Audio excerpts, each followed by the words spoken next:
Big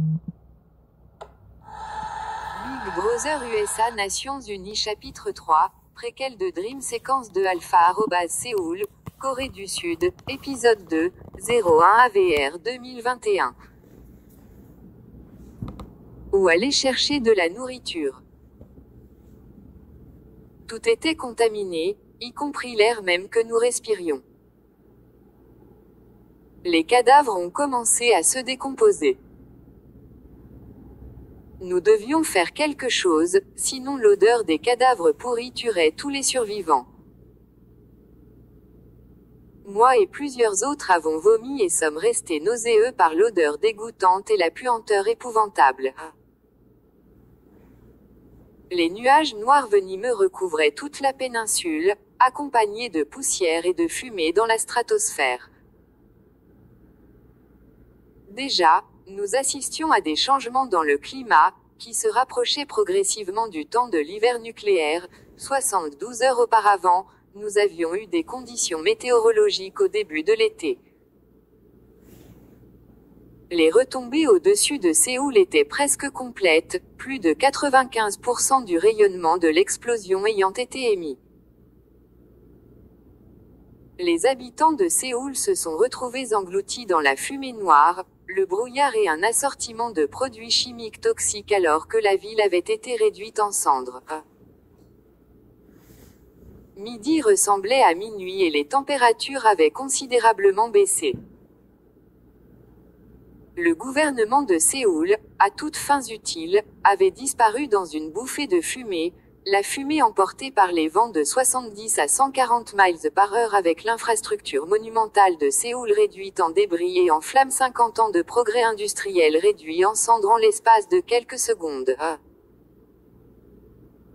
Sur les 300 militaires affectés au convoi de but, 100 étaient morts quelques secondes après les explosions thermonucléaires initiales et 100 autres mouraient un jour ou deux après. Les 100 autres souffraient maintenant de la maladie des radiations avec des symptômes indéniables liés aux retombées telles que des brûlures, l'état des victimes allant de très critique après de la mort. Beaucoup de ces personnes subissaient des dommages au système nerveux central causés par les radiations. Une poignée de survivants étaient convaincus qu'ils mourraient bientôt du manque d'aide médicale, du manque de nourriture, de la détresse émotionnelle et de l'aggravation des blessures.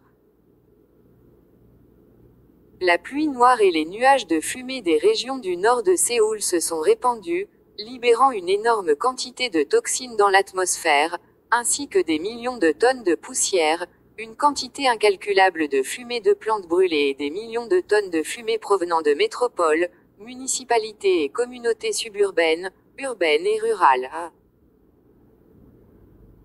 Des bâtiments et des infrastructures détruits, y compris les routes et les voies ferrées. Certains survivants ont rassemblé suffisamment de force pour construire des abris temporaires contre les retombées. Les buts, après que les incendies se soient éteints, semblaient être des logements raisonnables pour le moment. Une fois cela fait, nous devions faire quelque chose pour les cadavres. La puanteur était devenue plus forte. Les survivants, 60 des 100 qui sont restés, se détérioraient rapidement, souffraient de toux, de vomissements, de nausées, de transpiration inexpliquée, de perte de cheveux et de leucopénie. La mort était en route. Nous avons fait une courte pause après avoir creusé et nous nous sommes assis dos à un but brûlé. Plusieurs autres et moi nous sommes recroquevillés en balles protectrices plus comme la position du fœtus et nous nous sommes couverts de couvertures anti-retombées. Parlant avec urgence, nous avons contemplé la mort. La moitié de mes cheveux étaient tombés et je toussais maintenant d'une voix rauque. J'ai regardé les autres et je me suis demandé si nous avions creusé nos propres tombes. J'ai fait face au ciel et j'ai vu des nuages de fumée flotter à travers la péninsule. Les épais nuages noirs couvraient une grande partie de l'atmosphère, une grande partie d'entre eux étaient toxiques. La lumière du soleil était cachée derrière les nuages en forme de champignons avec cependant plusieurs miles cubes de poussière et de fumée circulant rapidement sur la péninsule coréenne et se déplaçant vers les pays voisins. Le courant d'air a joué un rôle essentiel dans la distribution des retombées. Il semblait que l'hiver était en route, ainsi que des conditions météorologiques venteuses. Tout ce que je voulais faire était de gagner assez d'argent pour l'université, a déclaré Anderson, un soldat blanc de l'USAF de 18 ans. Il cracha du sang. Une femme noire, un soldat de la marine nommé Hills, se balançait d'avant en arrière et vomissait parfois. Le vomi mouillait ses vêtements sales et à moitié brûlés. En riant, elle a dit, « Je me demande qui va au Super Bowl cette année. » J'ai contemplé le vent viol et les schémas météorologiques inhabituels.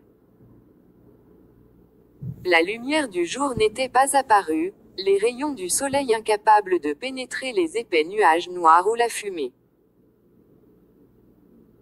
La température a encore chuté de 7 degrés avec des mini-cyclones sans fin déchirant la péninsule inhospitalière, transportant des composés et des substances thermonucléaires toxiques dans tous les coins de la Corée du Sud, puis dans d'autres parties du monde. J'ai toussé et j'ai ressenti une douleur intense dans le dos. J'ai caressé mes cheveux et quelques mèches sont tombées. Si j'avais tenu ma promesse initiale envers mes parents de devenir professeur de mathématiques à l'université, je n'aurais pas été dans une telle situation maintenant sans remède. Je n'avais personne à blâmer à part moi-même. Les survivants de notre convoi souffraient d'intoxication alimentaire, de dysenterie et de typhoïde. La population générale a souffert de la même manière. Le mal des radiations nous avait tout laissé, moi y compris, vulnérables et sans défense depuis que les radiations avaient endommagé notre système immunitaire. Depuis que les bombes nucléaires de 11 mégatonnes ont explosé à mi-chemin entre Séoul et Pyongyang, la couche d'ozone autour de l'Asie a été appauvrie de 9%. À certains endroits de la péninsule coréenne, cet effet s'est aggravé.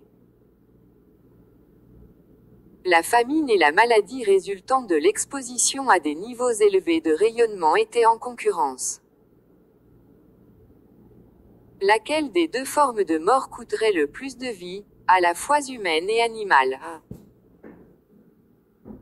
Le temps au-dessus de la péninsule a chassé le grunge et la poussière, c'était maintenant l'inverse du temps d'été typique avec des températures de 60 degrés, le résultat de quantités inconnues d'oxyde d'azote libérées dans la haute atmosphère. 96 heures depuis les détonations, les températures étaient montées à 90 degrés. 3 soldats sont venus et m'ont remis, ainsi qu'à quelques camarades, 2 pelles, c'était à leur tour de se reposer et à notre tour de creuser. Nous avons boité jusqu'au trou, j'ai jeté un coup d'œil à ma droite et j'ai vu des camarades tombés exposés aux retombées. La puanteur était devenue plus forte. Chaque centimètre carré de notre corps et de nos vêtements puait l'odeur vraiment ignoble. Dans la tombe que nous étions en train de creuser, 3 d'entre nous se sont déplacés et ont trouvé nos endroits pour creuser aux côtés des autres.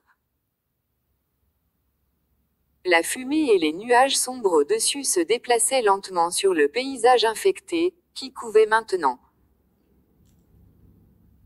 Nous avons commencé à creuser en silence, abordant notre travail.